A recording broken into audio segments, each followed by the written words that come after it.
Bonjour aux parieurs et aux amateurs de MMA.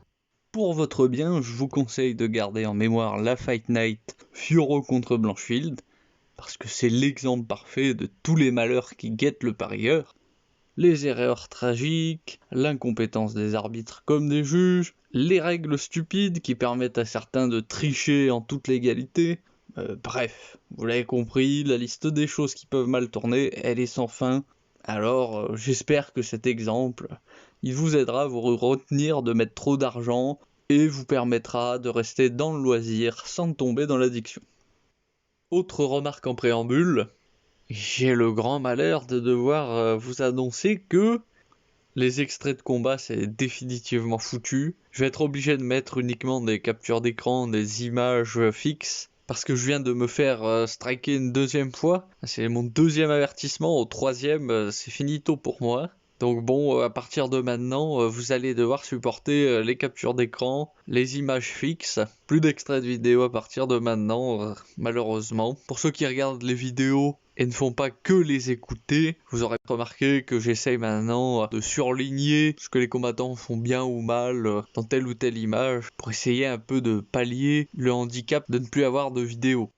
Bref, je préférais vous tenir au courant de cette évolution. Puis quand même, je tiens aussi à vous informer que là, franchement, cette semaine, entre une carte qui est aussi tonique que John Jones sans sa farine, les ennuis avec la chaîne, et le beau temps qui revient avec lui, la tentation de traîner à la rivière avec les potes, là, cette semaine, franchement, c'est dur. Donc je pense que je vais sûrement me contenter du main event et du co-main event.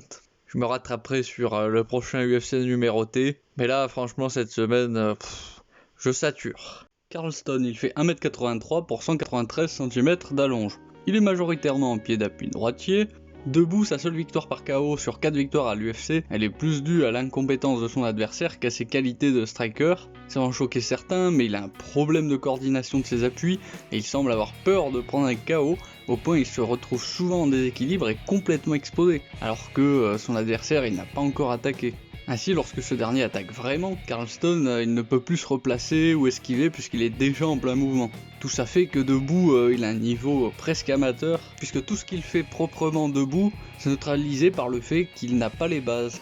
Ensuite, ses amenées au sol, elles n'ont rien de spectaculaire, si bien qu'il ne devrait pas réussir à emmener Chaos au sol. Par contre, en Jiu-Jitsu et en menace de soumission, il est méthodique aussi. Il devrait pouvoir soumettre Williams s'il fait une erreur. Contre Wells, même son grappling était gâché par cette étrange manie de perdre l'équilibre, parce que ça le mettait dans des positions dangereuses. Chaos, il fait 1m83 pour 196 cm d'allonge. Il est majoritairement en pied d'appui droitier. À l'inverse de Carlston, il est bien posé sur ses appuis, peut-être un peu trop parfois, et lui a presque l'air de chercher à prendre le plus de coups possible, vu sa tendance à charger son adversaire en oubliant complètement sa défense lorsqu'il envoie des combinaisons. Si c'est une énorme faiblesse contre un adversaire calme et doué en contre, Carlston il ne semble pas capable de punir ce défaut. Surtout que quand il se limite un ou deux coups avant de reprendre sa distance, il est quand même beaucoup plus propre. En résumé, l'un a une des pires défenses d'un point de vue technique et l'autre une des pires techniques en offensive debout. Cependant, cette habitude de charger, elle pourra tout de même être sanctionnée par Carlston avec des amenées au sol. Enfin, le volume de coups et l'agressivité de Chaos devraient lui permettre de profiter des défauts défensifs de Carlston, malgré ses propres défauts offensifs. Il devrait être capable de garder le combat debout, mais comme Carlston, il n'a pas un sens de l'équilibre exceptionnel. Carlston, il a le défaut le plus handicapant des deux, même si Chaos est loin d'avoir des attaques très précises. Debout, son volume élevé et l'insistance de Carlston à tendre des perches à ses adversaires en se retrouvant en déséquilibre sans garde, ça devrait permettre à Chaos de le finir par KO au premier ou au deuxième round. Enfin, certains me diront que en grappling, Carlston a une chance. Bon d'accord, mais la différence de niveau en lutte et en Jiu-Jitsu entre les deux, ça ne justifie pas pour autant de choisir Carlston. On peut pas dire que ce soit non plus une différence extrêmement frappante. Pour ce qui est des cotes, les bookmakers donnent 1,73 Chaos et 2 Harris, ce qui est plutôt cohérent.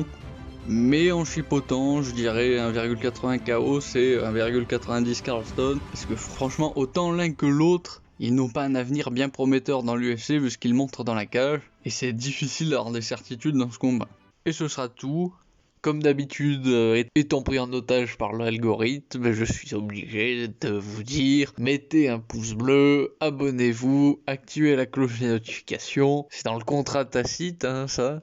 Mais par contre, je serai bien content de connaître votre avis sur ce combat. Et je vous dis à la prochaine.